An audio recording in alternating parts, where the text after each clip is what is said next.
A courtroom victory for the U.S. Constitution over far-right Republican Senator Wendy Rogers. Rogers had obtained a restraining order to keep an Arizona Capital Times reporter away from her. Reporter Cameron Sanchez was reporting a story about where Rogers lived and went to Rogers' home to try to find out, just rang the doorbell. Sanchez's employer challenged the order.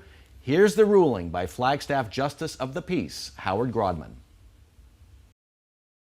And there is certainly a legitimate purpose, as protected by the First Amendment, in investigative reporting. So I am going to dismiss the injunction. You know, you're certainly free to, Senator Rogers, to advise anybody that they're not welcome at your house, and then it becomes a criminal trespass if they come to your house. Wendy Rogers appeared stunned when the hearing ended. Sanchez got hugs in the courtroom. Jim Small, what was this case really about, and why does it matter? I think this case is really about an elected official who doesn't want to answer questions from journalists who aren't openly cheerleading for her. Really, at the end of the day, she's been, I think we'll politely call it standoffish to the media, if not outright rude and derogatory.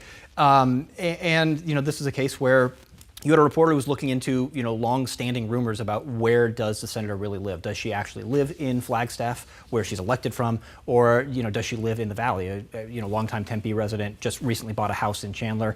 And I think that this whole thing was kicked off by that purchase of that house in Chandler. And so the reporter was, looking into it and was trying to get a comment from her, and I think was, at the same time really trying to figure out, where is the senator? Where is she physically, and where is she staying? Jeremy, will this make legislators more or less open to taking questions?